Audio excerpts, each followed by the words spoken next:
Hermosos momentos en la presencia del Señor. Amén. ¿Estamos de acuerdo en eso? No hay nada mejor que estar contigo, dice un viejo cántico, no hay nada mejor que estar en tu presencia. Gracias al Señor. Felices, bienaventurados, agradecidos al Señor por poder estar en su casa y disfrutar, creo yo, y casi con seguridad, ¿no?, de una pequeña lista de últimos cultos en este lugar. Así que disfrútelo. Amén. Cada etapa tiene su bendición y bueno, ya estamos en la recta final, apurando un poco el trabajo. Tenemos pronto el evento, la primera de las fiestas de inauguración. El tiempo pasa volando. Hace un tiempo atrás lo veíamos como algo medio lejano así, ahora es un mes y medio, se vuela. Estamos metiéndole con todo ahí al trabajo, a la pintura, como verán, difícil de sacar. Pero felices, no hay nada más hermoso que poder servir al Señor. Eso es algo que nos llevamos, amén. De lo material uno no se lleva nada de esta tierra, pero la fidelidad a Dios, el servicio, el amor a la obra, el amor a los santos, porque cuando hacemos algo material lo estamos haciendo siempre pensando en vidas, en almas. No se olvide de eso. Tenga en cuenta eso. Amén. Y todo eso es algo que el creyente se lleva. Usted se lo lleva en su cuenta, en su haber, en los cielos. Porque cuando se abra el libro de nuestra vida, de nuestros hechos, de nuestras acciones, todo este trabajo de amor para el Señor está anotado ahí. Eso está registrado, el Señor no lo olvida.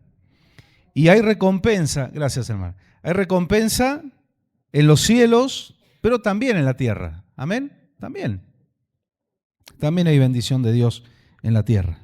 Cada vez más cerca de estar con el Señor, cada vez más cerca del gobierno mesiánico, el gobierno milenial.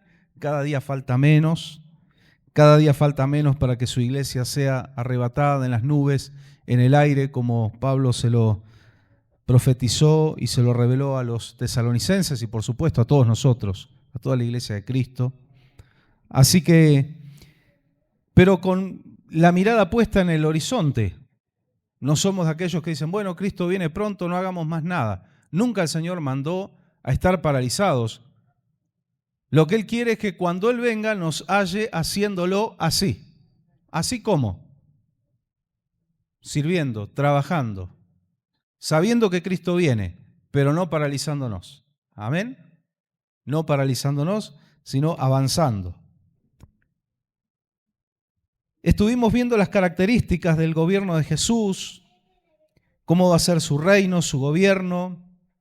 Sabemos que todo Israel va a reconocer a Jesús como el Mesías en ese tiempo, en el reino mesiánico, no antes, sino en ese tiempo.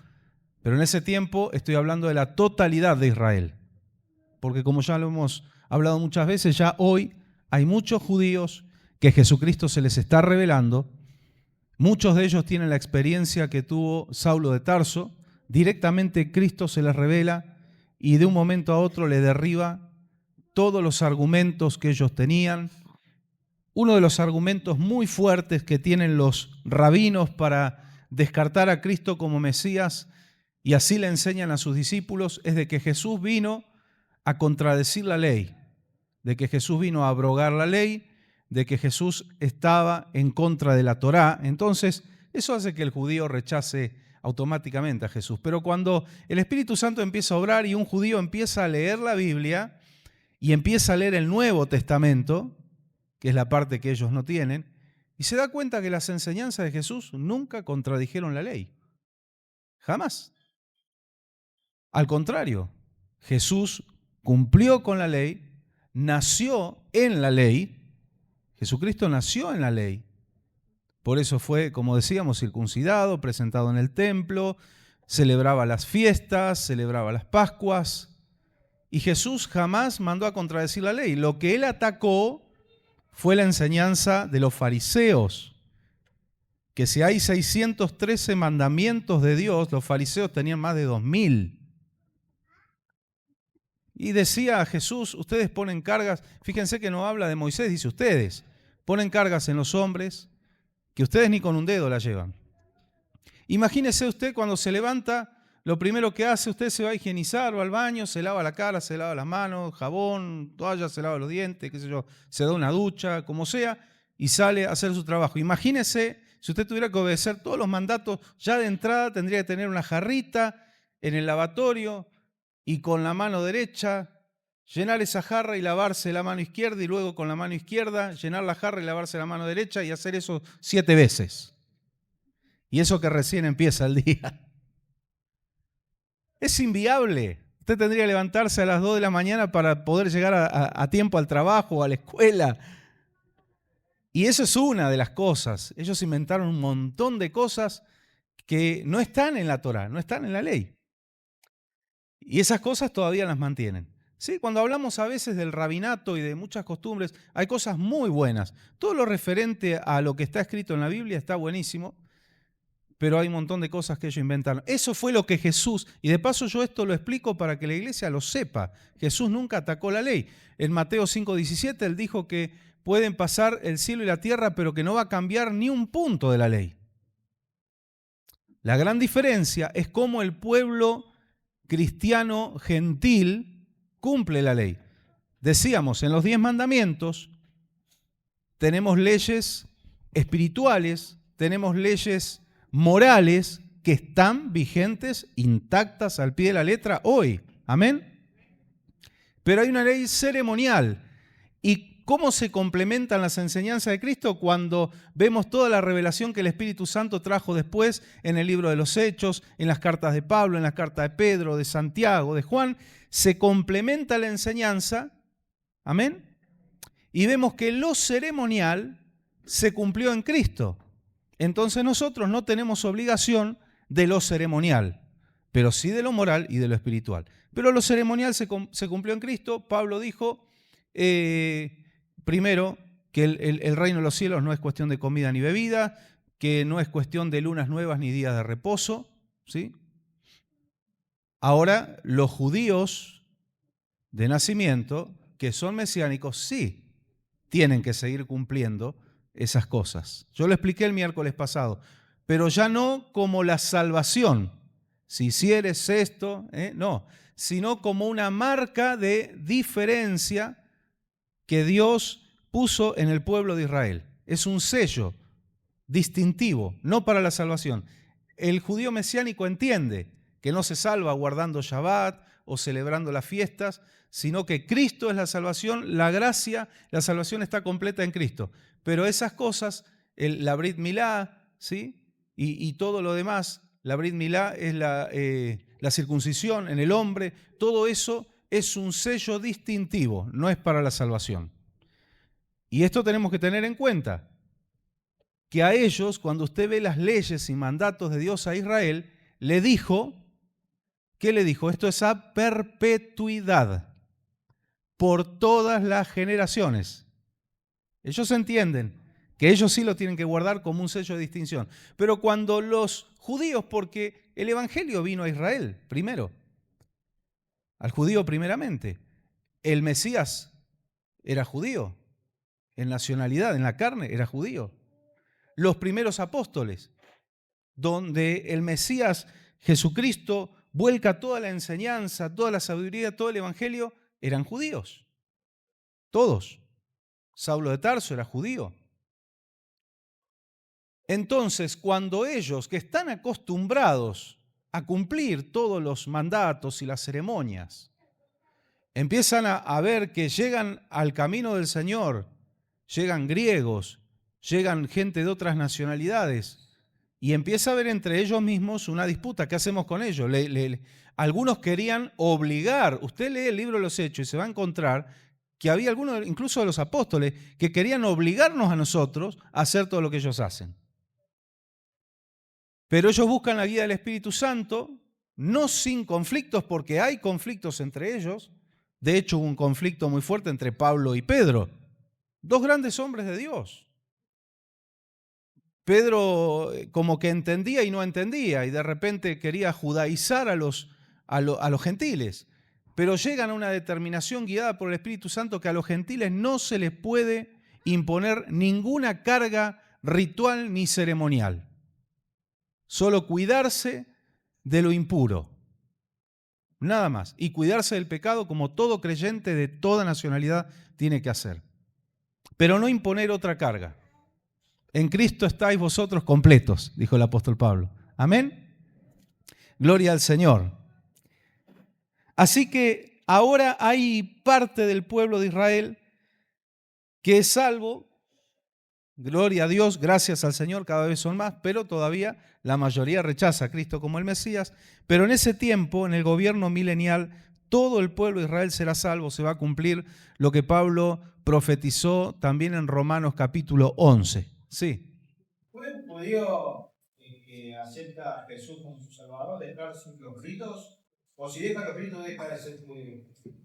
No debería dejarlos porque ellos tienen el mandato a perpetuidad. A perpetuidad. Ahora, se puede plantear la duda de alguien que de repente es descendiente de judíos que se consideran judíos. El descendiente, por más que sea cuarta, quinta, sexta generación, sigue siendo judío. Judío argentino, judío estadounidense, judío chino. En China hay judíos también, comunidades judías, etcétera, etcétera. Y tiene una vida, vamos a suponer que es de acá, occidental. Era un judío laico, un judío secular, que hay muchos, y se convierte a Cristo. ¿Tiene que empezar a cumplir todos los ritos? Qué pregunta, ¿no? ¿Qué le parece a usted?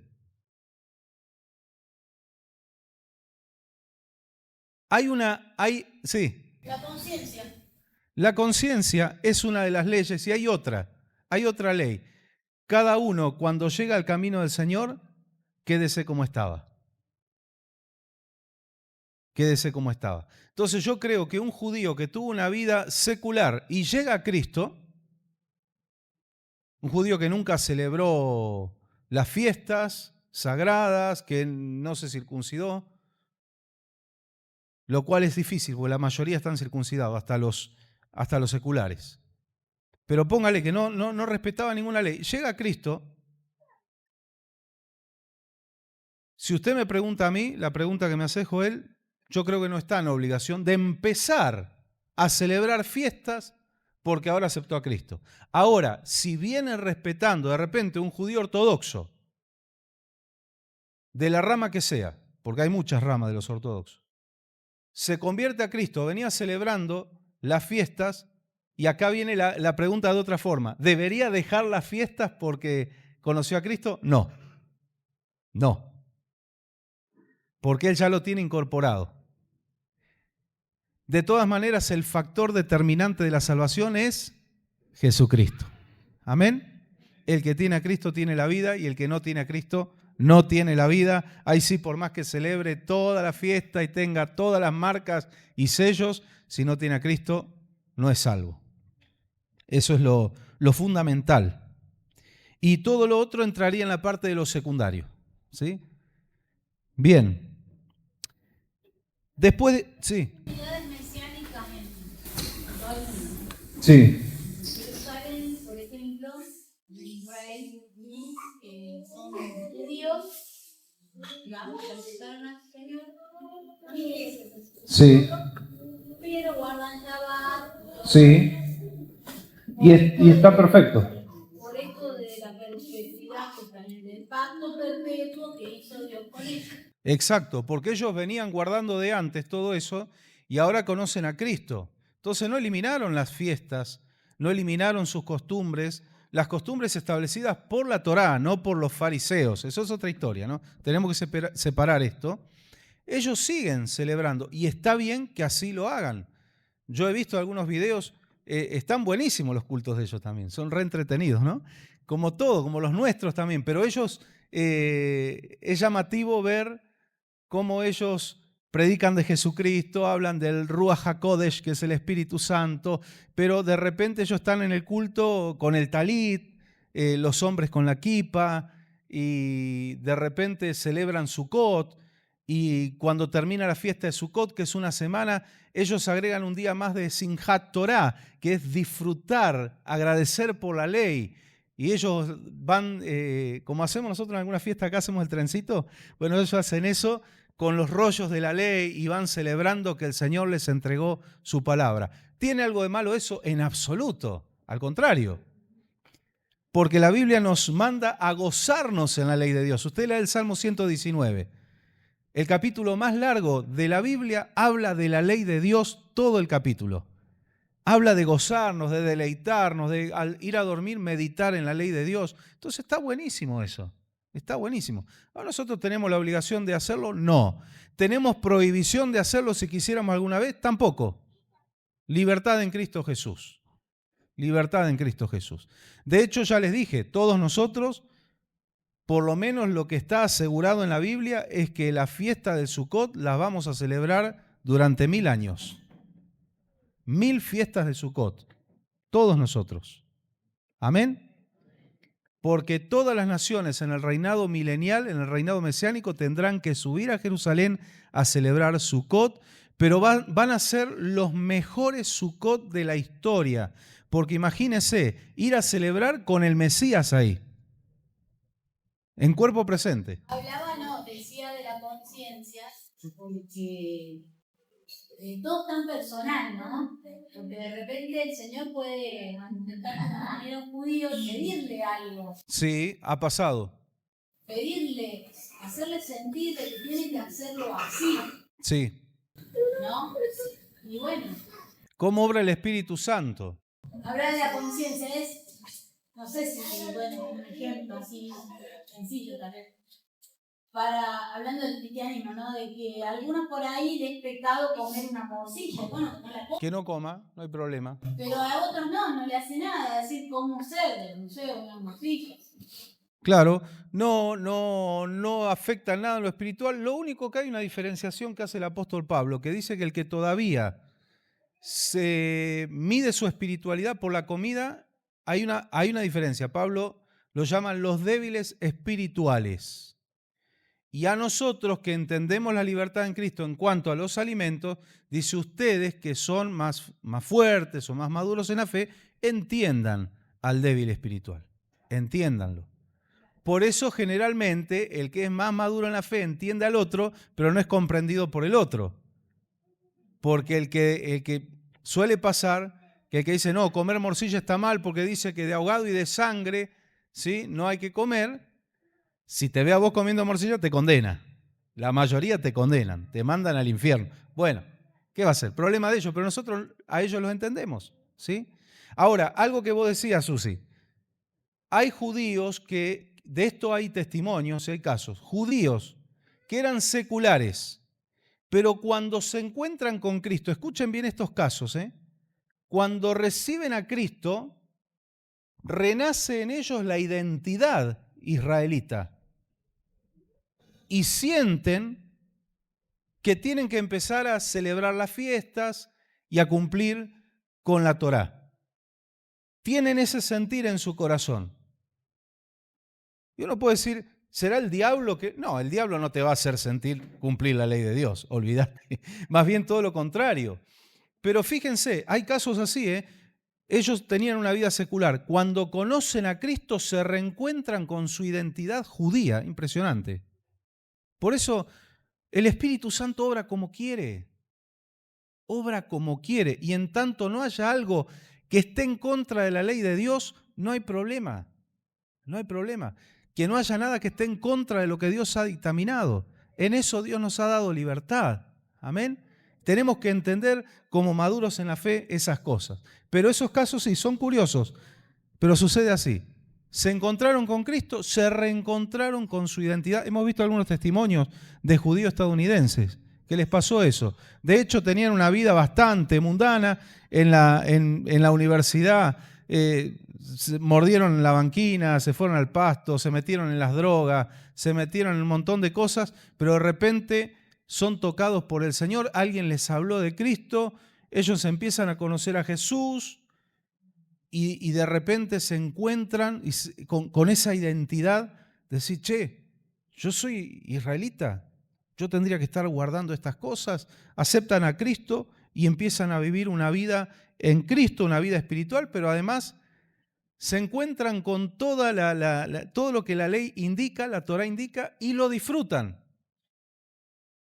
Esto también es importante. Nadie le fue a obligar. Decir, che, vos tenés que usar la kipa, vos tenés que ponerte el talit, vos tenés que hacer... No, ellos solo, es algo que brota de su corazón y se gozan de poder hacerlo. Se reencontraron con su identidad nacional de ser el pueblo escogido por Dios y sobre todo se encontraron con Cristo, que es el Salvador.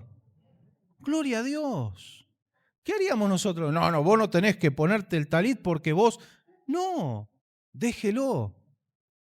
Está disfrutando de algo que Dios les ha regalado. Si todos esos diseños están en la Biblia. El tema de las tiritas acá, para recordar la ley de Dios. ¿Se acuerdan los tzitzit? Que estudiamos eso, las tiritas con los 5 nuditos en cada uno de esos flecos, la cantidad de hilos que usan. Todo eso está diseñado por Dios, está en el Antiguo Pacto. Y son un recordatorio de que hay que cumplir los mandamientos del Señor. Son un recordatorio también, ¿se acuerdan de los nuditos, los tzitzit? De qué es Dios para su pueblo. Y dicen los judíos que el último nudito era Jehová mi Salvador. Por eso entendemos cuando la mujer dijo, si tocare aunque sea el borde de su manto, Jehová mi sanador, seré sana. Seré sana. Algo entendía. ¿Sí? Ahí entendemos, nos termina de cerrar ese caso, ¿no? Si aunque sea tocar el borde de su manto, ella quería tocar ese último tzitzit que recordaba al pueblo de que hay sanidad en Dios. Hay sanidad en Dios. Nosotros quizás no usemos ese manto, no usemos las tiritas, pero tenemos la palabra de Dios que nos recuerda y el Espíritu Santo que está dentro nuestro que nos recuerda que Jehová es nuestro sanador. No solo es nuestro Salvador, nuestro libertador, nuestro Señor, es nuestro sanador. Amén. Den un aplauso al Señor. Hay que glorificar su nombre. Amén. Gloria a Dios. Qué lindo. Sí.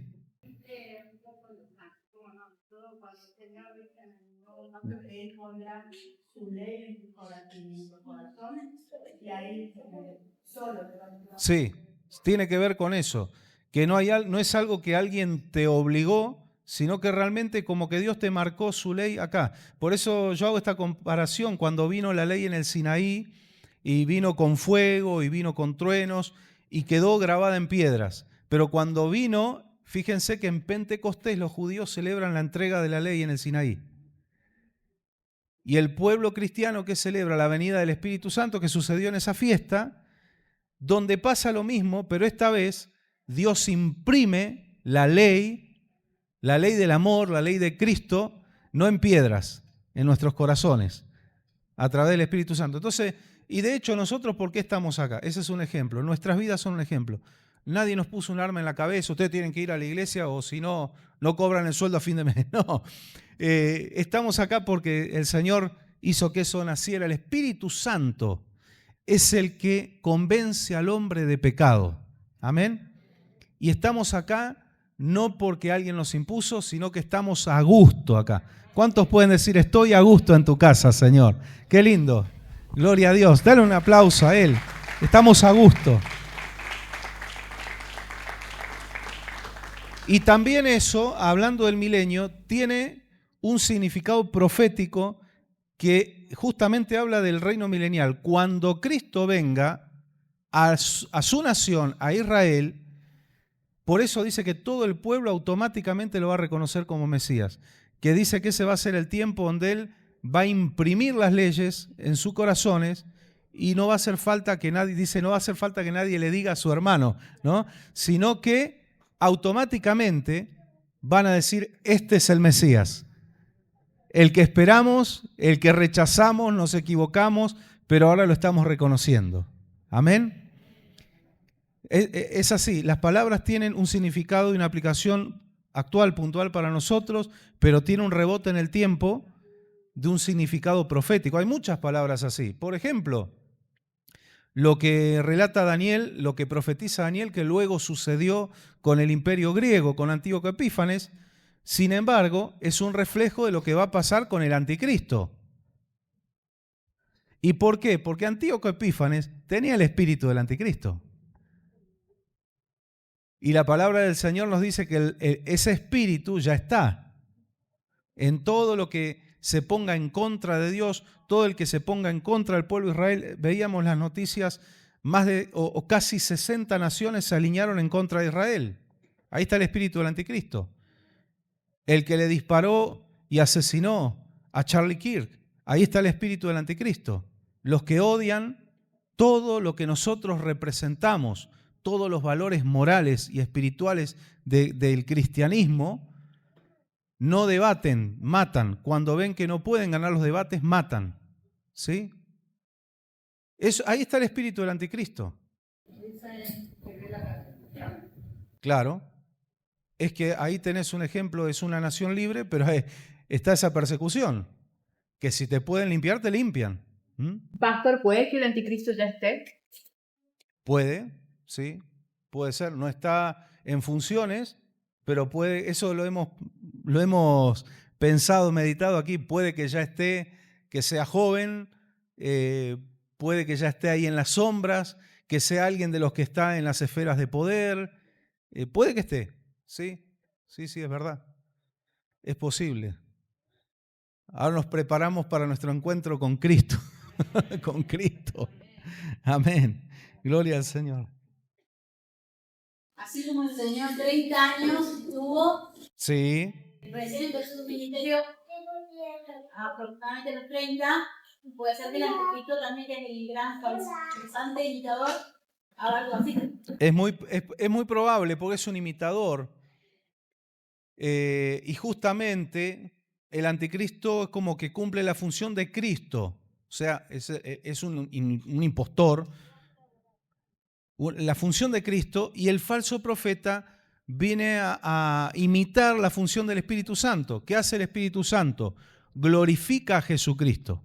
Cuando nosotros vamos al Espíritu Santo, al igual que Juan el Bautista, nos señala a Cristo. ¿Y qué va a hacer el falso profeta? Va a hacer que toda la tierra adore al anticristo.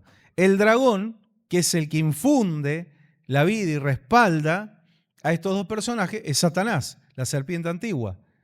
Él vendría a usurpar el lugar que sería de Dios el Padre. Ahí está la trinidad fraudulenta del dragón, la bestia y el falso profeta. Bien, está bueno usar la cabeza y meditar todas estas cosas y detalles que la Biblia no nos da, no importa, pero tenemos los detalles principales para ser salvos. Todo lo que está revelado para que alcancemos salvación y lleguemos a estar con Cristo, que es lo fundamental, ¿sí? Pero está bueno usar la imaginación en algunas cosas, decir, ¿cómo será esto, no? María lo hizo cuando se le reveló de que iba a concebir, pero que iba a ser obra del Espíritu Santo. Eso no entra en la cabeza de un ser humano. Y ella se preguntó, ¿cómo será esto? Y el Señor no la condenó por eso. La alentó. Bendita tú eres entre todas las mujeres. Pero quedó algo bien claro, nada es imposible para Dios. Nada, aun cuando no haya antecedente de algo y Dios lo vaya a hacer por primera vez, uno tiene que confiar, porque nada es imposible para Dios. Amén. Bueno, después de los 1000 años, ya vimos el miércoles pasado, Satanás va a ser desatado, va a hacer una conflagración de naciones, va a querer atacar a Israel, que recuerde, está desarmado, confiado, por eso decíamos también es una seña y un signo profético de que es el gobierno milenial, porque nunca Israel estuvo desarmado y confiado. Cuando estuvo desarmado, en el año 48, cuando recién nace el Estado de Israel, no tenía ejército, era todo muy nuevo, pero no estaban nada confiados. Y fueron atacados por los árabes y Dios les dio victoria, ¿sí? Después estuvieron bien armados, y desconfiados, y hoy están bien armados y desconfiados. Nunca estuvieron tranquilos y desarmados. Y usted dirá, pero en ese tramo del gobierno de Salomón, que estaba cada uno debajo de su vid y de su higuera, confiados, pero no desarmados. Tenían un ejército muy poderoso. Nunca se dio las dos cosas. Esas dos cosas solo van a suceder en el gobierno mesiánico. Ya vieron ustedes las profecías, transformarán sus espadas en hoces, o sea, todo lo que se invierte en armamento se va a invertir en alimento, en hacer florecer el desierto, en tecnologías que tengan que ver con el beneficio de la humanidad, ¿sí? Ya no en armamentos. Entonces, cuando termine eso, no sé cómo se van a armar los enemigos. Decíamos el miércoles pasado, quizá vuelvan a armas rudimentarias, pero la cuestión es que van a atacar a Israel y van a decir, estos están confiados, tranquilos, desarmados, son pan comido. Y no se dan cuenta que Dios está en favor de su pueblo. Hoy pasa eso con nosotros. Muchas veces el diablo toma gente y dice, este no se defiende porque es cristiano, este es tonto porque es cristiano. Y piensan que van a enfrentarnos a nosotros y no se dan cuenta que se están tirando en contra de nuestro Dios. Y Dios está bien armado. De hecho, nos ha dado armas espirituales para que podamos deshacer las artimañas del enemigo. Los que se levantan en contra del pueblo de Dios no están solo en contra nuestra, están en contra del Señor. Hay cosas muy delicadas. El Señor dijo, ustedes son la niña de mis ojos. Hay una canción que cantamos a veces, tú eres mi niña, la niña de mis ojos. No habla de mi niña, mi nena, mi hija. Habla de la niña de los ojos. ¿Vio qué molesto que es si sin querer te rozaste el ojo con algo? ¡Ay! O te entra una basurita. Lo que está diciendo la palabra es el que los toca a ustedes me está metiendo el dedo en el ojo a mí. Métase en una jaula de un león y métale el dedo en el ojo. Lo más probable es que ni llegue. Lo primero que va a entrar la mano en el hocico del león. Se lo va a comer. Bueno, meterse así con el Señor, ¿no? Es tremendo. Y después hay otra palabra muy hermosa para nosotros, los hijos de Dios. Dice, yo los tengo esculpidos en la palma de mi mano. Los tengo esculpidos acá. ¿Qué está diciendo el Señor? Cada vez que mi mano se mueve, yo los estoy viendo, los estoy recordando. Ese símbolo tan hermoso que era la mesa con los panes de la proposición en el tabernáculo y luego en el templo. Esa mesa que estaba a la derecha y que tenía 6 tortas de pan y 6 tortas de pan, 12 panes que se renovaban los Shabbat. El Shabbat se cambiaba por pan nuevo, fresco.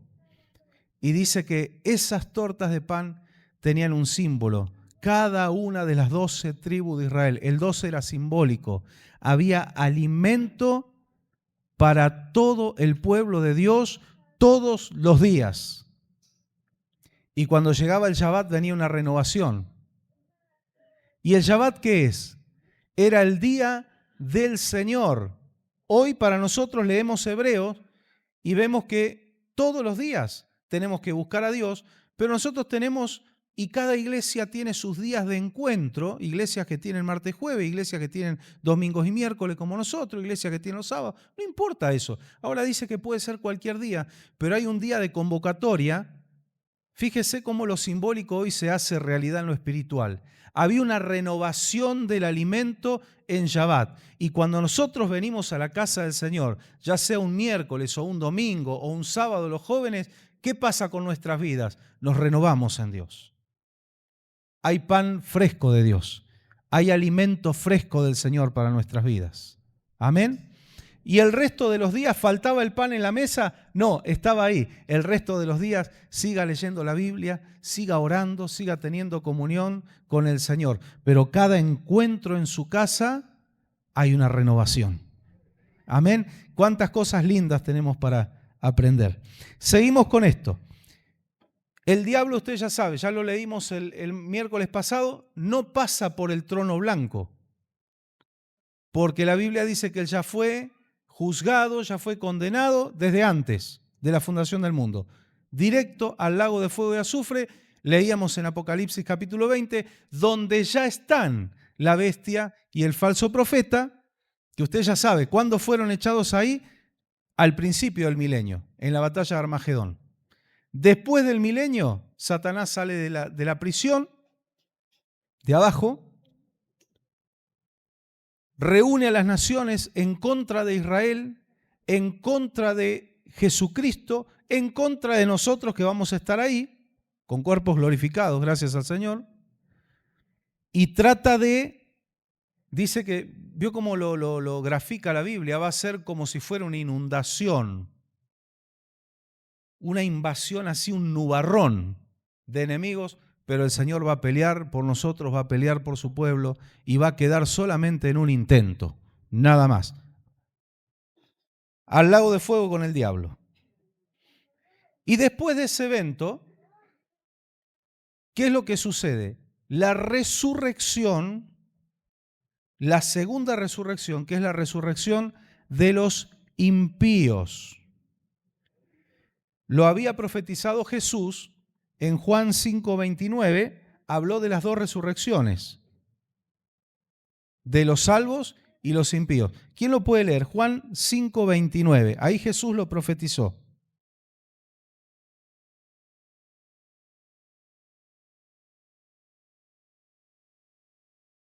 Evangelio de Juan, capítulo 5, versículo 29.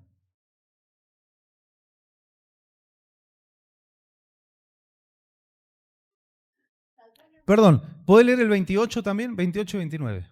No os maravilléis de esto, porque vendrá hora cuando todos los que están en los sepulcros oirán su voz, y los que hicieron lo bueno saldrán a resurrección de vida, mas los que hicieron lo malo a resurrección de condenación. Ahí está. Ahora hay algo curioso acá. Dice que todos oirán la voz del Señor. ¿Cómo van a resucitar los impíos? También van a oír la voz del Señor. Como dijo, ¿se acuerdan el caso de Lázaro? Lázaro, ven fuera. Y Lázaro cobra vida por la voz de Jesucristo. Y esto tiene lógica. ¿Quién más puede dar vida? ¿Quién más puede dar vida? El Dios que llama las cosas que no son, como si fuesen, y resucita a los muertos. Y solamente Él puede dar vida. Fíjense que hasta, quiero que usted medite en esto, los impíos, los condenados, no va a ser el diablo el que los va a llamar. Va a ser Cristo. El diablo ya está en el lago de fuego, no puede llamar a nadie, no puede llamar ni un abogado siquiera. Ya fue. Ahora vamos a leer lo que habla acerca del juicio del trono blanco. Van a resucitar, van a ser juzgados y recién allí echados al lago de fuego. Hoy los que murieron sin Cristo no están todavía en la condenación eterna. Van a ser despertados, van a ser juzgados en el juicio del trono blanco y de ahí echados al lago de fuego y azufre. Vamos a Apocalipsis, capítulo 20, versículo 11.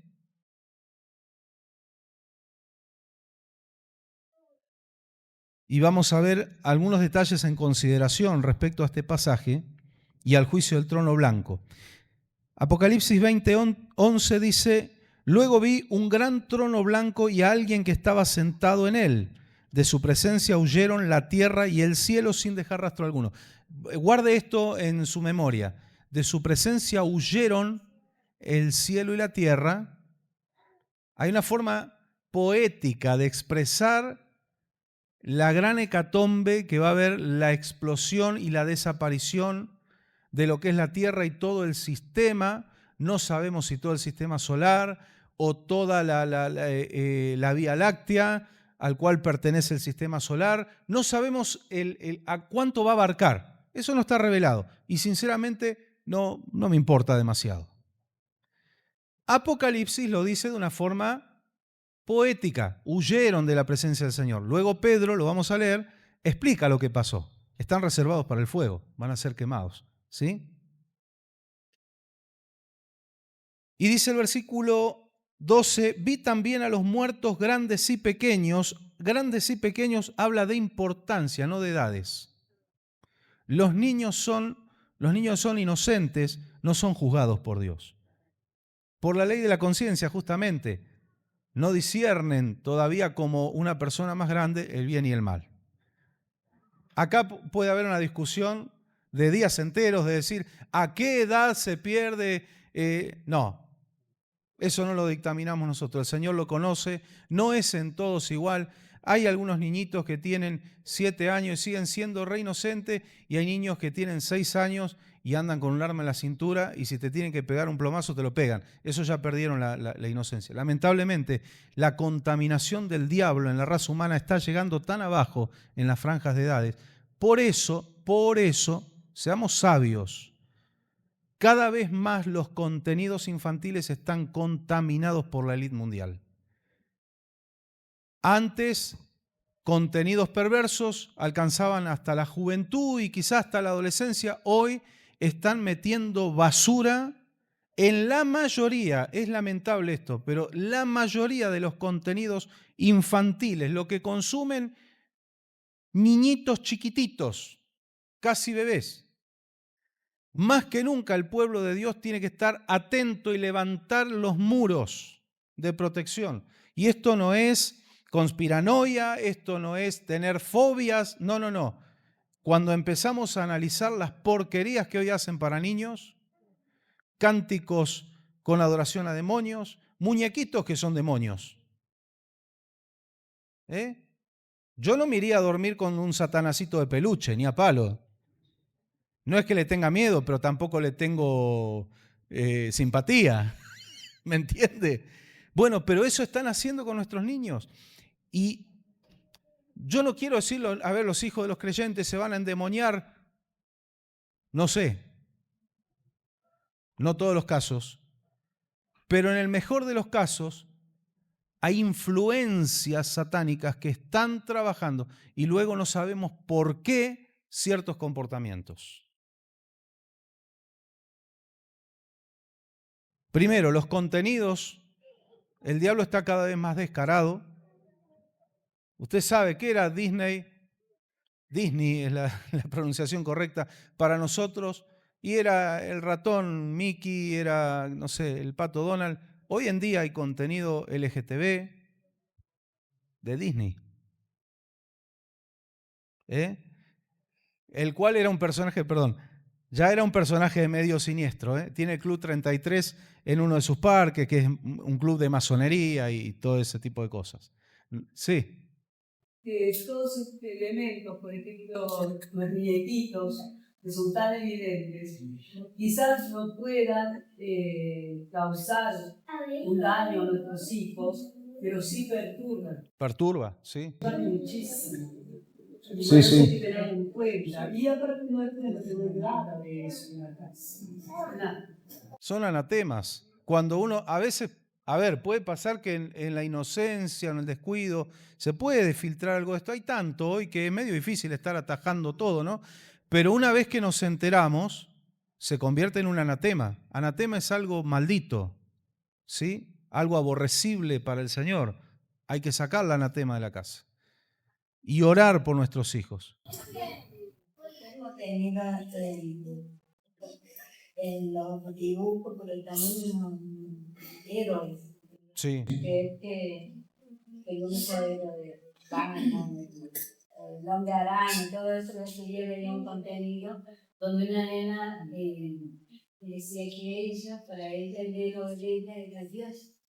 Y entonces que ponen en el colegio de los chicos que decían, no, Dios es mi héroe, pero ¿cómo tu héroe? Y empezaban a discutir así y la nena terminaba dando el héroe de él, el mejor héroe era Dios. Claro. ¿Y por qué no lo aceptan? Si puedo aceptar a Superman, a Batman, al Hombre Araña, ¿por qué no aceptar a Dios? Pero ahí vemos el campo espiritual, ¿no? Cómo se mueve. Y también esto de los superhéroes, que puede ser muy entretenido y todo, pero ¿cuál es el mensaje que está detrás? Está el humanismo secular. El hombre es todopoderoso, ¿sí? Y puede solo contra todo. Y no hay ninguno que tenga los poderes que tiene ninguno de los superhéroes, son de ficción. En realidad el hombre, el ser humano es débil y necesita de Dios. No hay que borrar esa realidad.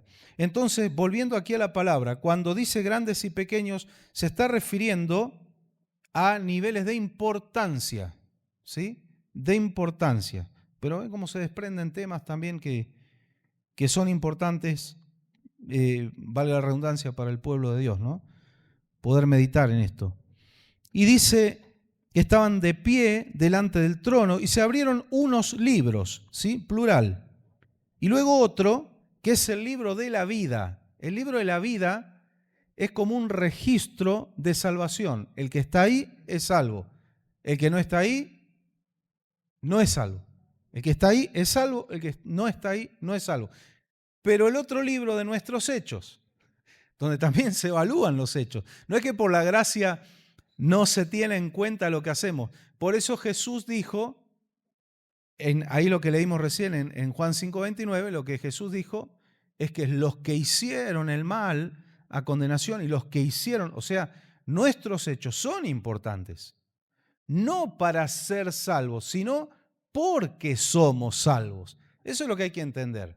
No hago el bien para ser salvo, lo hizo Cristo, ya está. Pero ahora, porque soy salvo, tiene que haber frutos. Si yo dejé de ser una zarza para ser un olivo, tengo que dar aceitunas, ¿verdad? Tenemos que dar frutos. Por eso habla la Biblia de frutos dignos de arrepentimiento.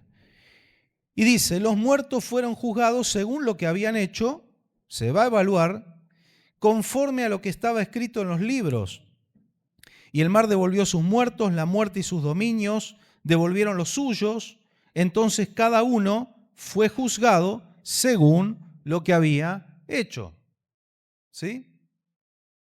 Incluye el mar, porque hay muchos cadáveres que nunca se le dio sepultura, se perdieron en el mar. De hecho, había una costumbre también entre navegantes de tirar los cuerpos. Si alguien moría en un barco, se los botaba al mar, ¿sí? Se los tiraba al mar. Entonces, lo que está relatando la palabra acá es que no hay un rincón en el planeta donde quede un cadáver, hayan sido quemados, hayan sido sepultados, hayan sido puestos en un hueco, en una piedra, o hayan muerto y sus cuerpos yacen en el mar. Fueron obviamente ya descompuestos, no existen más los cuerpos físicos, pero el alma es algo que no muere. Y hay un dilema también con esto, no sé si decir dilema, pero ¿cómo van a ser echados al lago de fuego los perdidos? Nosotros sabemos que tenemos cuerpos glorificados, ¿sí? Eso ya está claro, no hace falta ni siquiera discutirlo o tener un debate sobre eso. Ya lo dijo Pablo a los filipenses, vamos a tener un cuerpo como el que tuvo Cristo después de resucitar. Pero los condenados, ¿en qué condiciones van a ser? ¿Solamente el alma? ¿Cómo va a devolver los cuerpos el mar o la sepultura si ya son tierra? Imagínese a alguien que murió en el siglo I, casi 2000 años, su cuerpo sepultado o en el mar. No existe más. Ahora, cuerpos glorificados no van a recibir. Eso es exclusivo de los salvos. ¿Ibas a decir algo? Pensé que había levantado la mano. La hermana aquí. Sí, bueno, pero si van a ser atormentados eternamente, porque dice que los gusanos y eternamente deben tener cuerpos eternos. Bueno, ahí está. Ahí está.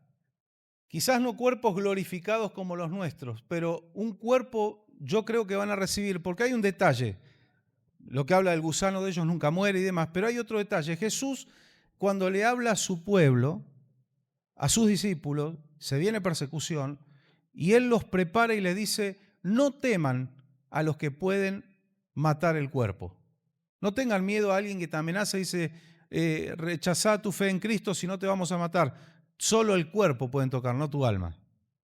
Dice, más bien tengan temor de aquel que tiene potestad, ese es Dios, de echarlos al lago de fuego en cuerpo y alma, dice. Dicen cuerpo y alma. ¿Prestaron atención a ese detalle? Lo cual, si usted me pregunta a mí, coincido con lo que dice la hermana, van a tener un cuerpo. No va a ser solo una tortura espiritual, van a tener un cuerpo. ¿Sería como una reencarnación o no lo llamamos así? No. Reencarnación es, el que cree en la reencarnación, que no existe, por supuesto, es volver en otra cosa, a veces no necesariamente en un ser humano. No me hagas decir un chiste de suegra, porque justo se me está ocurriendo uno, pero no.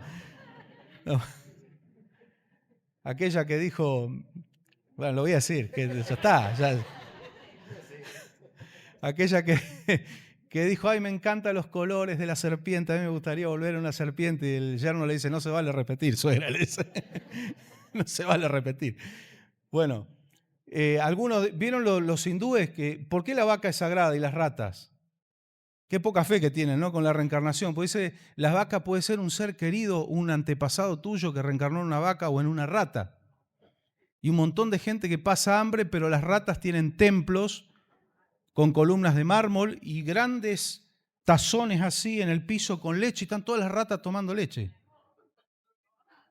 Se cruza una vaca, claro, se cruza una vaca y no le vas a tocar bocina, ¿eh? No es que no la vayas a empujar, a correr, no, esperala a que la señora se le ocurra moverse, porque si no, puede ser un ser querido que está reencarnado en la vaca. Nos contaba el hermano Joel Castro, ¿se acuerdan cuando vino que él había estado haciendo un viaje misionero en la India? Y dijo, vas en el tren y las ratas caminan entre los asientos y no las vayas a patear o a pisar, pues te matan. Sí, el mundo espiritual trae miseria. Vos fíjate, un país de tantos gurúes y sabios y pensadores está en medio de la miseria por rechazar la gracia del Señor, ¿no? Entonces no le vamos a llamar una reencarnación, sino como una reconstitución de sus cuerpos, porque van a salir del mismo lugar donde ellos cayeron o fueron sepultados, del mar, de las sepulturas, de la tierra, de donde sea. Van como a recibir un cuerpo, quizás con la misma apariencia. Jesús dijo del rico, lazo del rico, ¿no? Sí. Ahí está. ¿Qué tenía? Sed. Dice que moje la punta de mi lengua. Dice, aunque sea, tenía un cuerpo. El texto que estamos hablando, Sí. teman al que puede destruir alma y cuerpo en el infierno. Está en Mateo 10:28. Si Mateo 10:28. Ahí lo tienen, donde Jesús dijo, más bien teman al que puede echarlos al infierno en alma y cuerpo. Entonces hay varios indicios. Sí. Para salvación, para condenación. Sí. Implican la salvación. Claro. Sí. Y sería una gran noticia para los impíos que no sean eternos. Sería una gran noticia para ellos. Lo que no es eterno es el infierno. Esto ya lo hemos enseñado, porque el infierno está en lo profundo de la tierra. Pero el lago de fuego y azufre arde por los siglos de los siglos. O sea, eso es eterno. Eso es eterno. Y si ese castigo es eterno, los castigados son eternos. Sí, sí. Dicen mucho, bueno, yo no creo en Dios y ellas que no van a ser juzgados, pero sí. Sí, sí, sí. Es una mala noticia para ellos la eternidad. Para nosotros es una noticia fenomenal, genial, la eternidad, ¿no es cierto? Para ellos es una mala noticia. Pero también dice, primero van a resucitar los que murieron en Cristo Jesús. Claro. Y después van a... Por eso habla de la primera resurrección, que tiene 2 etapas.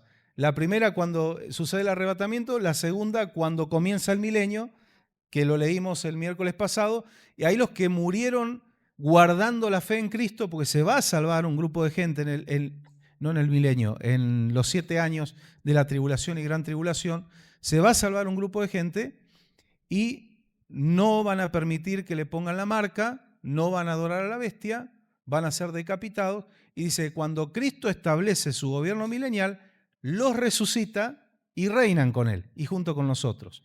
Eso es la primera resurrección. La segunda es esta que estamos leyendo acá. Y la que dijo Jesús, la mitad de lo que dijo Jesús en Juan 5:29. Unos van a ser despertados para salvación y otros para condenación. Estos son los de la condenación. Vamos a ver que en este juicio,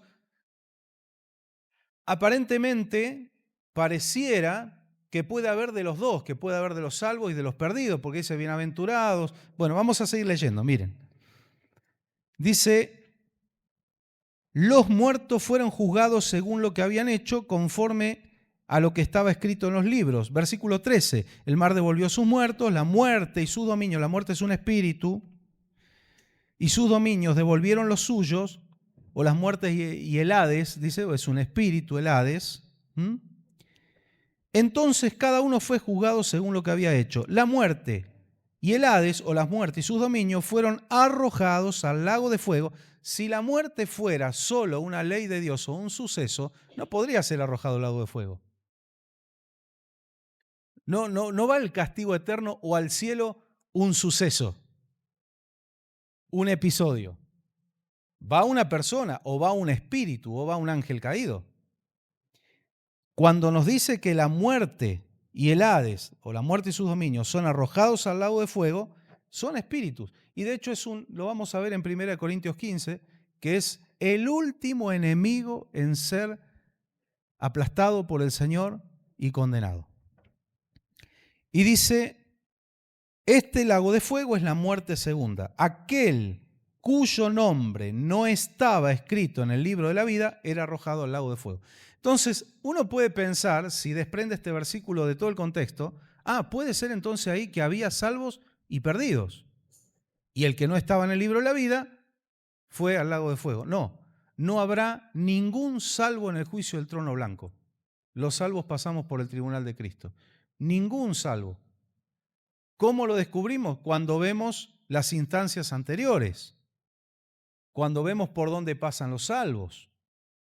Ya no quedan salvos, ya no hay un lugar en la primera resurrección. Esta es la segunda resurrección y es la muerte segunda. Parece un juego de palabras. Hay que anotarlo y repasarlo de una otra vez este concepto. Primera resurrección en 2 etapas, arrebatamiento y post-gobierno del anticristo. Segunda resurrección en una sola etapa, después del milenio, lo que estamos leyendo aquí. Segunda resurrección de los impíos y van a la muerte segunda. Segunda resurrección, salen para la muerte segunda, que es cuando sean echados al lago de fuego. Por eso dice que el creyente nace 2 veces y muere una. Solo la muerte física. Y el impío, completo el concepto. Y el impío nace una sola vez y muere 2 veces. Sí. Impío viene de impiedad. Impiedad no es solamente la impiedad que yo puedo cometer, sino no ponerme bajo la piedad de Cristo. Ese es el significado más fuerte para el que se pierde. Porque hay gente que ha cometido impiedades, pero al convertirse, arrepentirse y ponerse bajo la piedad, la gracia de Cristo, son salvos. ¿Sí? Yo creí que cuando un creyente se aparta del camino del Señor. También se vuelve impío. Sí, también se vuelve impío. Sí. El contexto bíblico avala eso. Se vuelven a la impiedad. Se vuelven impíos. Son gente, si querés resumirlo, gente no salva. Gente no salva. Claro, y por ahí no es que somos tan justos, pero fuimos justificados por la gracia del Señor, ¿viste? Fuimos justificados por su gracia. Ahora, cuando vemos de que en el juicio del trono blanco se van a evaluar los hechos, ¿qué nos está diciendo esto? Si a nosotros se nos va a evaluar para darnos galardón, ¿por qué se evalúan los hechos de ellos? Si son impíos y están perdidos por no estar en el libro de la vida. Repito, el último versículo. Aquel cuyo nombre no estaba escrito en el libro de la vida era arrojado al lago de fuego. ¿Por qué entonces se evalúan sus hechos? Esto nos está dando el indicio que el nivel de castigo tampoco va a ser igual. ¿Por qué? Porque Dios es justo. Dios es justo. ¿Sí? Hay gente que rechazó la gracia del Señor, pero no fueron humanamente hablando, entiéndame bien, no fueron malas personas. no van a tener el mismo nivel de castigo que siempre lo ponemos Hitler de ejemplo, ¿no? Puede ser cualquier otro, ¿sí? No va a ser el mismo nivel de castigo. O que Mao Zedong. No va a ser. ¿Por qué? Porque se está evaluando los hechos de cada persona. Ah, por allá. Porque como en un juicio necesita mostrarle a la otra persona. Claro, el juez justo se remite a las pruebas. Se remite a las pruebas. Pero fíjate vos que una cosa que te dice, van a ser juzgados según lo que hicieron. Y después te dice que el que no estaba en el libro de la vida era echado al lago de fuego. Eso determina la salvación o la perdición. Pero se va a juzgar lo que hicieron y según lo que hicieron. ¿Para qué según lo que hicieron? ¿Por el nivel de castigo o el nivel de galardón en el creyente, en el tribunal de Cristo? Tampoco es justo que alguien que dio su vida por el Evangelio, sufrió persecución, nunca negó a Cristo, se le dé el mismo galardón que le dan a aquel que raspando se salvó, que cada tanto aparecía. No sería justo. Dios es justo. Por eso cuando una persona, uno le hace la confesión de fe para que pueda quedar tu corazón a Cristo, le dice en la oración que sea anotado su nombre en el libro de la vida. Claro. Ahí hay otro tema, entramos en otro terreno. Dice que nuestros nombres en la presciencia es el preconocimiento, conocimiento previo de Dios, ya estaban anotados antes. Pero ¿está mal decir eso? No, no está mal, porque es el momento en la vida donde uno está dando el paso de fe. Solo que Cristo ya sabía que iba a llegar ese día. Entonces la persona lo que está expresando es ese anhelo de ser salvo y de estar en el libro de la vida. No quiere decir que en ese momento el ángel escribano toma la pluma y anota el nombre. Ya estaba. Pero está bueno, no está mal eso. Es expresar, yo quiero estar ahí. ¿Sí? Es una formalidad, claro. Sí. Entonces uno puede suponer, hay personas que hacen mucho bien, Sí. que atienden las necesidades Sí. de los demás, pero no aceptaron al Señor Jesús. Entonces esa persona va a tener otro grado de castigo que Sí.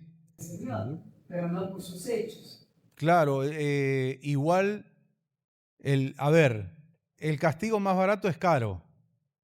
Es carísimo, porque ya estar en el lago de fuego es como decir, el galardón más chiquito ya es una gran cosa. Estás ahí, sos salvo, ¿no? Y uno puede decir, parece injusto, Dios, como una persona que hace el bien, sí, pero hay un hecho trascendental que marca la salvación y es aceptar de que Cristo es el único que pagó el precio. Cuando yo me valgo de mis bondades y mis virtudes para ser salvo, por más bueno que yo sea, estoy pecando de soberbio, porque le estoy diciendo, Cristo, no necesito tu justicia, la mía alcanza. Y si yo midiera los estándares de justicia de Dios con los míos, por más bueno que sea, estoy allá en el subsuelo. En el subsuelo. Es tremendo. Por eso siempre se dice que solo Dios conoce Sí. que hay en lo profundo del corazón. Amén. Amén. Todos estamos hablando como para entender la palabra, pero en realidad uno nunca puede decir que es algo el que no va a ser salvo. No. Jamás. Puede haber alguno que fue terrible hasta el último suspiro. Occidente, que la mayoría, digamos, hay mucho cristianismo. Sí.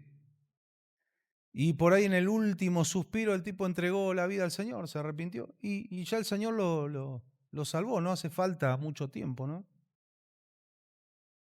Hay gente que pasó aquí en la ciudad, que se ha quitado la vida ahorcándose y luego el Señor lo revela mucho tiempo más adelante por un profeta que viene de otro lugar, de que ese joven no se fue al castigo eterno, no se fue al infierno, sino que antes de perder el último hálito de vida se arrepintió y el Señor lo salvó. Y eso trajo paz a la familia, ¿no? Y lo dijo un profeta afuera que no conocía el caso. Uno ahí puede darse cuenta de que es una revelación de Dios. En el último instante se arrepintió. ¿Pero por qué se salvó? Porque se arrepintió. Si se iba de esta forma, Uno de los pecados más graves es quitarse la vida, ¿eh? Porque Dios es el dueño de la vida. Uno no tiene el derecho de quitarle la vida a otro ni la propia. Porque la vida de ustedes le pertenece al Señor, pero la mía también. Si yo fuera dueño de mi vida, y casi que sería eterno en la tierra, pues no me muero nunca, o sea, yo elegiría no morir nunca. Ahí nos damos cuenta de que no somos dueños de la vida. ¿Sí? También esa es una cornisa muy fina, ¿no? Donde uno se puede caer de cualquiera de los dos lados. Volviendo para atrás, Sí. hay muchos cristianos creyentes, ponele, por las dudas, que hacen bien, Sí. parte, que dan a los pobres, todo, pero no se han arrepentido ellos mismos de sus propios pecados. Claro. Y eso no le da la salvación. Está lleno la iglesia de eso. Sí, sí. Porque también están atribuyendo la salvación a sus hechos, a su justicia. ¿Qué dijo el apóstol Pablo? Que nuestras buenas obras son como trapos de inmundicia delante de Dios. Entonces no hay que hacer buenas obras. ¿Cómo? ¿No dice Apocalipsis 19 que las buenas obras de los creyentes son el lino fino, limpio, resplandeciente? Miren que ahí se puede establecer un dilema, que no existe el dilema. La palabra de Dios es clara. Las buenas obras del justo. El justo es quien fue justificado por la fe. Pero cuando una persona, por más que diga que soy cristiano, como dice el pastor, pero se apoya en sus buenas obras, no está aceptando la gracia. Por más que diga Cristo, Cristo, Cristo, en su corazón no está aceptando la gracia. Entonces, las buenas obras en una persona que la quiere usar como moneda de cambio por la salvación son trapos de inmundicia. Las buenas obras en un creyente que realmente aceptó la gracia de Cristo, sabe que si no es por Cristo no es salvo, que sus buenas obras son solamente un fruto y una gratitud a Dios, son vestimentas de lino fino, limpio y resplandeciente. No hay ninguna contradicción, son dos casos distintos. ¿Sí? Son frutos, es fruto del Espíritu. Gálatas capítulo 5 habla del fruto del Espíritu. Entonces, el que quiere cambiarle sus buenas obras por salvación al Señor, está perdido. Está perdido. Claro, regalando cosas, ya está. El Señor dice, ya tenés tu recompensa, no esperes de mí. Quería ser visto, sí, algunos hasta blanquean dinero del narcotráfico haciendo obras de bien. Por eso no es solo lo que se hace, sino que hay detrás, ¿no? Eso es lo importante. Los católicos, que hay gente que de un servicio que están, van, pero ellos tienen lo malo, es decir, que adoran a imágenes de humanos, de seres humanos, de hombres, como dice la palabra de Dios. O sea que eso no debería. No, la idolatría está prohibida ya en el Decálogo. Sí, no. Es abominación al Señor la idolatría. Es poner a otro en lugar de Dios. Y es solamente Él, solo es santo y 3 veces santo, no hay otro. ¿A quién tengo yo en los cielos sino a ti?, dijo el salmista. No hay otro que interceda por nosotros. No está la Virgen María, no está mi abuelito que se fue al cielo, no está ninguno. Está intercediendo. Una estrella que me alumbra desde el cielo. No hay las estrellas son las que creó el Señor. Lo digo con mucho respeto por el que sufre la pérdida de un ser querido, pero la realidad es que están descansando, Dios conoce según su corazón a dónde, pero no hay ninguna estrella. Las estrellas las creó el Señor, son cuerpos celestes. ¿Sí? Sí, bueno, han caído muy bajo, ¿no? Reconocieron a no sé, un youtuber, un instagramer, qué sé yo. Bueno. Sí. O como cuando te dicen, que muchas veces nos tiran a nosotros, ¿no? Y dicen, nuestras homilías o nuestras misas, nuestros sacramentos son un lujo. Hasta se dan misas en latín, nada que ver la de los protestantes, dice, ¿no? Las nuestras son... Yo una vez le contesté a uno, le digo, ¿de qué sirve que todos tus ritos sean un lujo si pisaste la vereda y sos la misma cosa que cuando entraste? ¿De qué sirven los ritos si no hay obra del Espíritu Santo y no hay transformación? Nosotros no tenemos los lujos, los techos enchapados en oro. ¿Qué me importa? El oro que Dios ve en la casa del Señor son las almas. Dice que vuestras almas valen más que todo el oro del mundo. Eso es un lujo, una vida salvada, ¿sí? Después, si el culto tiene una banda completa y tenemos juego de luces y pantallas, o si hacemos un culto con una guitarrita criolla, eso al Señor no le mueve un pelo. Ninguna de las cosas está mal ni bien. ¿Cómo estamos nosotros? Venimos a la casa del Señor, aprendemos, salimos afuera y lo ponemos en práctica. Eso quiere ver Dios. Y si yo les hablara en latín, nadie me va a entender. Tampoco yo entiendo, así que no se haga problema. Jesús usaba el lenguaje de mercado, que era el lenguaje, no era el lunfardo, pero era el lenguaje que todo el pueblo entendía. Si lo que importa de una prédica no es parecer un intelectual, sino que todos entiendan y que todos nos llevemos el alimento, ¿o no? Que sea alcanzable, ¿no? Sí, un lenguaje popular, que sea alcanzable para todos. Bien, este es el juicio de los perdidos, de los impíos. Esa es la segunda instancia de juicio, el trono blanco. Después de este juicio, ¿qué viene? Cielo nuevo y tierra nueva. ¿Sí? Seguimos en Apocalipsis, capítulo 21, versículo 1 al 5. Usted sabe que esta ciudad ya está hecha. Ya está la Nueva Jerusalén. Y lo que le voy a tirar es de otro estudio, pero ¿sabe quién estaba en la creación de la Nueva Jerusalén con Dios? Lucifer. Hay una revelación en la caída de Lucifer. Hay una revelación, Isaías 14, Ezequiel 28, hablan de la caída de Lucifer y da detalles. Hasta ahí dice que era un querubín, pertenecía a la raza de los querubines. Usted va a notar que el diablo tiene 9 de las 12 piedras que tiene la Nueva Jerusalén. 9 de las 12 piedras. Los expertos teólogos creen que en ese proceso de construcción, creación de la Nueva Jerusalén fue donde el diablo cayó y el Señor le echó fli. Y dice, entre piedras de fuego te movías. Hay una traducción más exacta que habla de entre piedras preciosas. Él se estaba moviendo. Y ahí se enorgulleció y cayó. Pero esto ya está hecho. Ya está. Después vi un cielo nuevo, Apocalipsis 21:1, y una tierra nueva, porque el primer cielo y la primera tierra habían dejado de existir, lo mismo que el mar.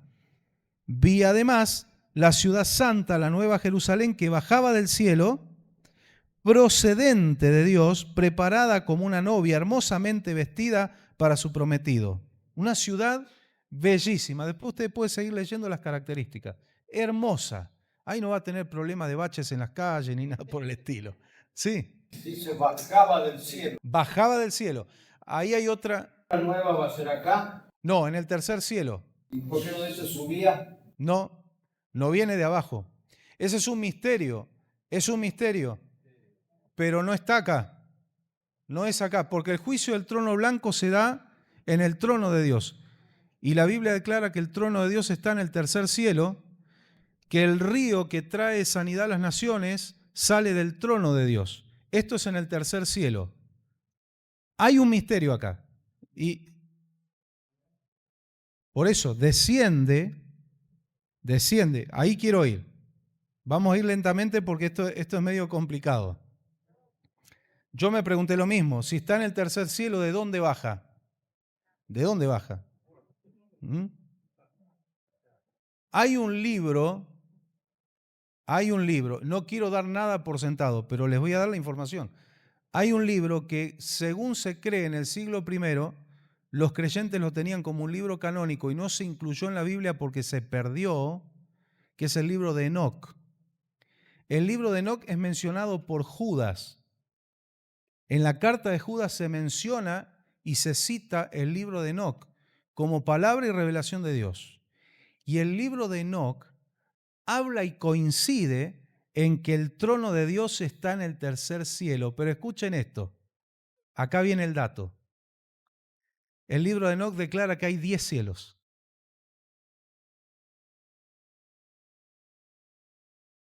El libro de Enoc revela que hay 10 cielos.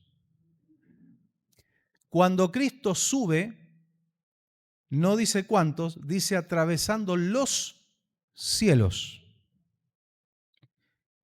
Pero pastor, ¿esto contradice la Biblia? No, la Biblia no habla nada de un límite. La Biblia dice que el trono de Dios está en el tercer cielo. No dice que es el último. ¿Se dieron cuenta de ese detalle? Entonces el libro de Enoc podría tener la respuesta a esa pregunta. Baja desde un cielo superior al tercero, donde también están los dominios de Dios. Dios domina todo. Hasta el segundo cielo donde hoy, porque se les va a terminar la farra, hoy están los gobernantes espirituales de maldad, eso le pertenece a Dios. Si no le perteneciera a Dios en el arrebatamiento, ¿cómo se cree usted que nuestras almas van a pasar ese segundo cielo? Porque tenemos que pasar por ahí. ¿No pensó en eso? Hay que pasar por ahí. Dios es el que gobierna y domina. Y Él te manda un pelotón de ángeles que los saquen del camino para que nosotros podamos llegar al tercer cielo. Ahora repito esto, presten atención. La Biblia habla de que el trono de Dios está en el tercer cielo. No pone un límite, no dice cuántos cielos hay. Podría ser que lo que no revela es correcto y este pasaje me lo estaría respaldando. Nos ubicamos de nuevo, el juicio del trono blanco, tercer cielo, el trono de Dios está en el tercer cielo, el río que trae sanidad a las naciones, habla para la eternidad, está en el tercer cielo. ¿Por qué? Porque sale del trono de Dios. ¿Y de dónde viene la Jerusalén celestial? La tierra nueva y la ciudad nueva, ¿de dónde vienen? Porque vienen de más arriba. Yo creo, no lo establezco como una doctrina, tampoco esto es salvífico, ¿no? A mí no me importa si viene el cuarto, del quinto, me importa que estar ahí. Y yo creo que a usted le importa lo mismo, estar ahí. Después nos enteraremos, ya el Señor va a decir, mirá, yo tengo unos depósitos allá arriba. No hay problema, vamos a hablar con el Señor. Pero, Pastor Carlos, la observación es muy buena. A mí me llamó mucho la atención esto también. Digo, está en el tercer cielo, ¿de dónde viene esto? ¿De dónde viene la tierra nueva? Viene de más arriba. Hay algo más arriba. Hay, claro, más arriba del tercer cielo hay más niveles.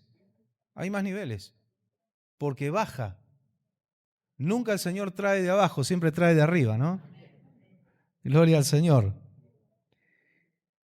Vi además la ciudad santa, la nueva Jerusalén, que bajaba del cielo. Bueno, esto lo leímos. Versículo 3. Están ansiosos por saber de dónde. ¿Cómo despierta curiosidad esto, no? Yo le digo, papá, ya nos vamos a enterar. Ya nos vamos a enterar. Ya hay que tener paciencia. ¿De qué? ¿Que alguien quiere enterarse ahora? No, yo creo que no. En eso somos pacientes. En realidad yo creo que el sueño de todos nosotros es que venga el arrebatamiento y nos vamos todos. Nadie se quiere adelantar, ¿no? Dice, está mejor que nosotros. Yo no quería estar mejor.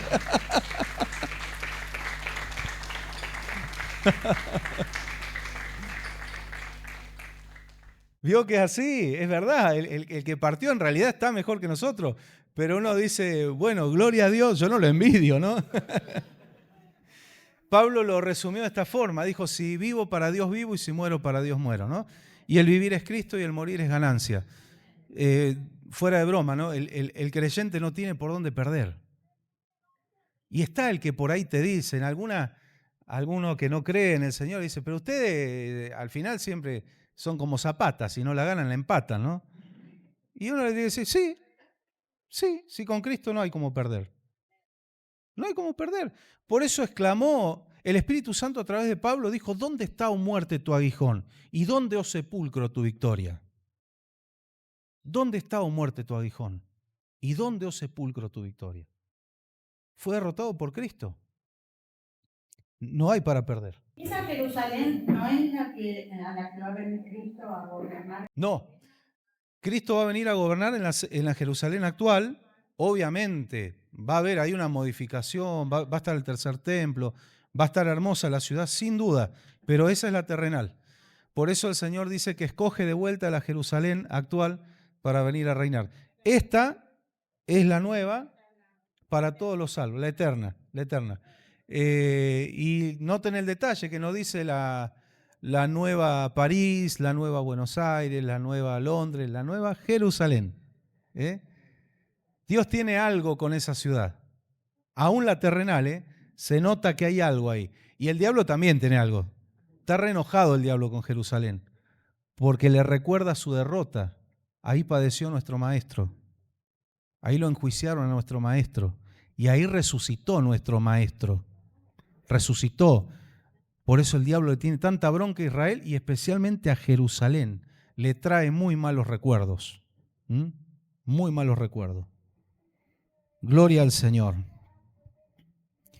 Y dice, esto es hermoso, una potente voz, versículo 3, que provenía del trono y decía, ahí nos está diciendo, está en el tercer cielo, descendió al tercer cielo, provenía del trono y decía, aquí entre los seres humanos está el santuario de Dios. Él habitará en medio de ellos y ellos serán su pueblo. Dios mismo estará con ellos y será su Dios. Esto creo que esto es oro puro. Toda la palabra es maravillosa, pero esta opaca, de verdad, aunque lloramos en esta tierra, sufrimos, hay cargas, hay cosas que nos angustian, pero esto opaca cualquier angustia. Por eso Pablo vio, ¿se dan cuenta de esto? Que Pablo vio la Nueva Jerusalén, ¿se acuerdan? La revelación que estuvo. Y él dijo, no va a haber nada que me separe del amor de Cristo, yo no me pierdo eso. Y él dijo que las aflicciones del tiempo presente no son comparables con la gloria venidera que en nosotros, diga amén, nosotros, ha de manifestarse en nosotros. Pablo la vio a esta ciudad, por eso esta ciudad ya existe. Pablo la vio, Dios se la mostró. ¿Se dan cuenta que Pablo no la pudo describir? Fue tremendo, hermoso lo que vio. Lo único que él describe, hay un dato que él da, dice, oí palabras inefables que no les he dado al hombre hablar. Oí un lenguaje totalmente superior que todavía el hombre no tiene permitido hablar. Cosas sublimes que no las pudo traducir. Sí. Y había ángeles. Era maravilloso. Él escuchó el lenguaje angelical, las charlas y un lenguaje superior, porque hay lenguas del Espíritu ahora en la tierra que son angelicales, pero quiere decir esto que hay todavía un lenguaje superior que no le es dado al hombre hablar.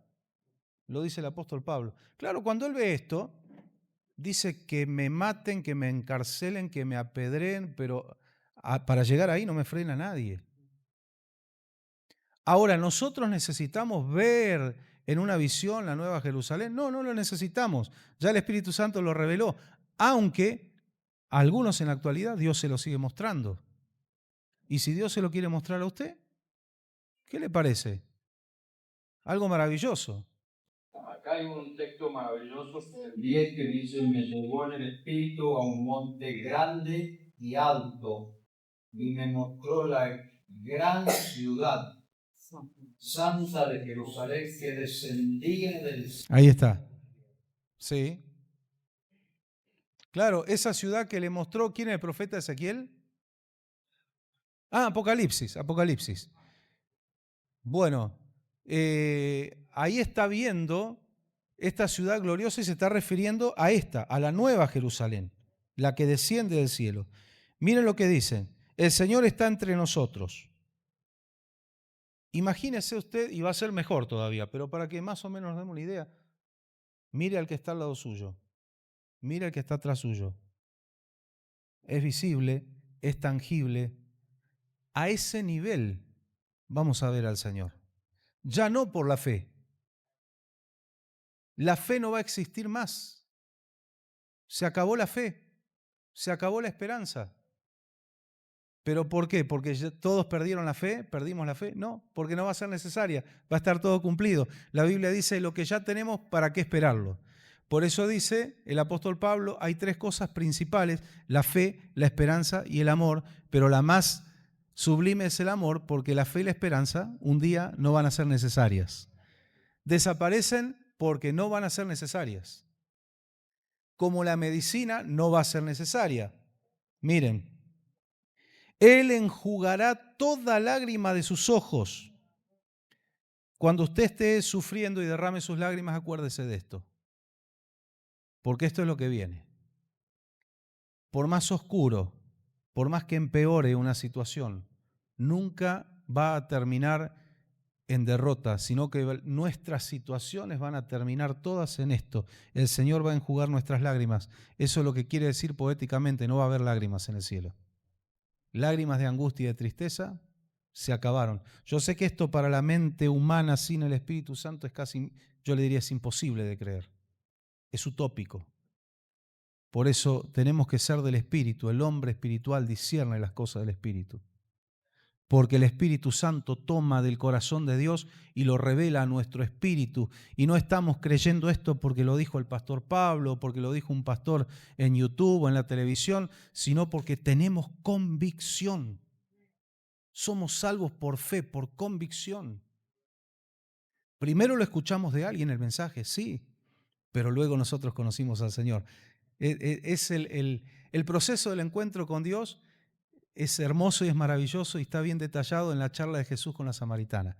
Cuando la samaritana descubre que Él es el Mesías y va contenta, entra al pueblo y le cuenta a la gente, me encontré con el que estamos esperando, me encontré con el Mesías. Y los hombres salen y hablan con Jesús y luego dicen, primero creímos por lo que nos dijiste, escuchamos que nos dijiste, pero ahora lo hemos visto nosotros, lo hemos creído nosotros. Eso es la fe. Alguien me trajo el mensaje, alguien me acercó, pero luego yo tuve un encuentro con Dios y ahora no es porque alguien me lo dijo, yo lo vi, yo lo conocí, yo camino con Él. Amén. Él se nos ha revelado. Gloria al Señor por esto, porque Él se nos quiso revelar. Gloria a Dios. Qué hermoso. Él enjugará toda lágrima de los ojos, ya no habrá muerte, ni llanto, tampoco lamento, ni dolor, porque las primeras cosas, estas que vivimos hoy acá, han dejado de existir. Y el que estaba sentado en el trono dijo, yo hago nuevas todas las cosas. Amén. Y añadió, escribe. Toma nota de esto, porque estas palabras son verdaderas y dignas de confianza, son fieles y verdaderas. Y sigue diciendo el versículo 6, también me dijo, ya todo está hecho, yo soy el alfa y la omega, el principio y el fin, Jesucristo. Al que tenga sed le daré a beber gratuitamente de la fuente de agua de vida. Y el que salga vencedor, ayúdanos Señor, el que salga vencedor heredará todo esto y yo seré su Dios y él será mi hijo. Qué hermoso, qué hermoso, qué hermoso.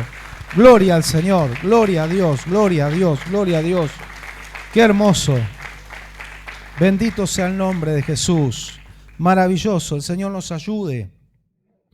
Por eso tenemos que vencer, tenemos que seguir adelante, que nada te haga decaer, que nadie te haga decaer. Míralo al Señor Jesús y dale para adelante, ¿sí? Míralo al Maestro y dale para adelante.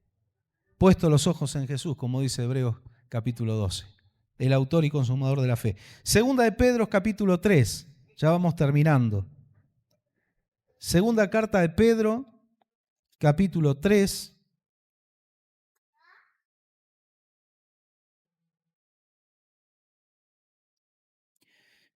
Podemos leer desde el versículo 10 hasta el 13.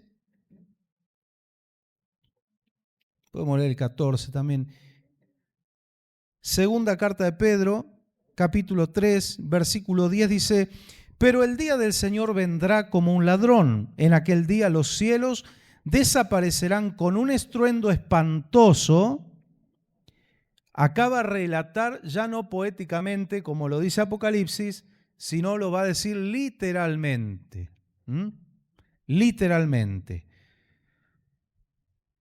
desaparecerán con un estruendo espantoso y los elementos serán destruidos por el fuego y la tierra con todo lo que hay en ella será quemada. Ya que todo será destruido de esta forma, de esta manera, ¿no deberían vivir ustedes con devoción, siguiendo una conducta santa? Esa sería la respuesta lógica de nuestra vida, ¿no?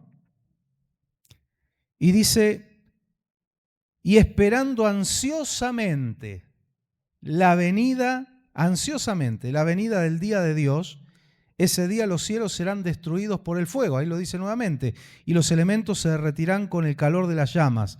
Pero según su promesa, nosotros esperamos un cielo nuevo y una tierra nueva en los que habita o en los que mora la justicia. Por eso, queridos hermanos, mientras esperan estos acontecimientos, esfuércense para que Dios los halle sin mancha y sin defecto y en paz con Él. Amén. Amén. Amén. Y lo último, ya con esto terminamos y oramos al Señor. 1 Corintios 15. ¿Cómo se fue la hora? Dios mío. 1 Corintios 15. Pero ya este es el final de este estudio.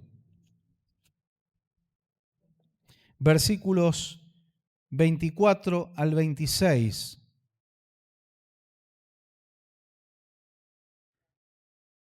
Dice así la palabra del Señor. Entonces vendrá el fin, cuando Él, ¿quién es Él? Jesucristo, entregue el reino a Dios el Padre, luego de destruir todo dominio, autoridad y poder, porque es necesario que Cristo reine hasta someter a todos sus enemigos a su dominio. ¿Que reine a dónde? Aquí en la tierra. Aquí en la tierra. ¿Sí? Tiene que poner a todos sus enemigos bajo su dominio. Es claro que no se incluye a Dios mismo, obviamente, al Padre, quien todo lo sometió a Cristo. Y cuando todo le sea sometido, escuchen bien esto, cuando todo le sea sometido, entonces, a ver, ¿por dónde estábamos? Me quedé en el 25, el 26. El último enemigo que será destruido es la muerte. Ahí está. Dios le revela a Pablo lo que Juan dice en Apocalipsis, y Juan no escribió el Apocalipsis sino casi 30 años después. Y Dios le está revelando al apóstol Pablo de que el último enemigo es la muerte. Pues Dios ha puesto todo bajo sus pies, y dice, menos a Dios el Padre, obviamente, y el 28 dice, y cuando todo le sea sometido, entonces el Hijo mismo se someterá a aquel que le sometió todo, para que Dios sea todo en todos. Este es el último suceso y no hay más profecías. Es lo último. Termina el milenio, se enjuicia a los perdidos. El último que es enjuiciado y destruido es la muerte, el Hades.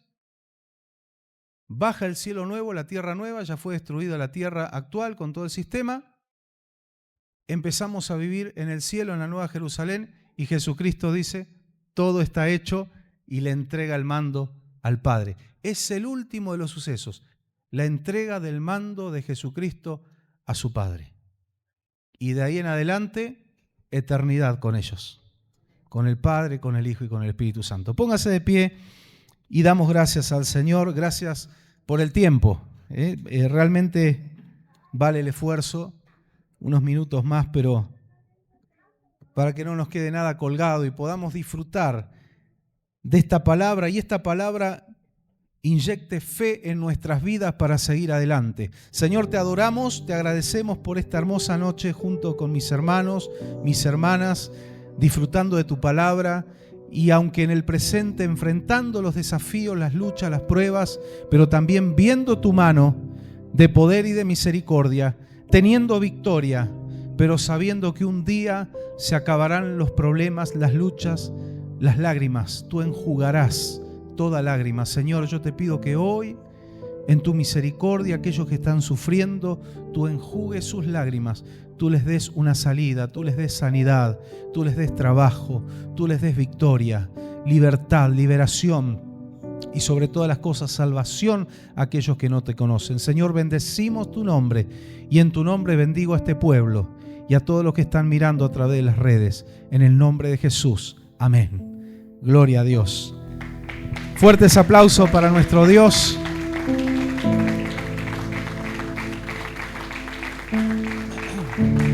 Gracias al Señor por su amor y su misericordia.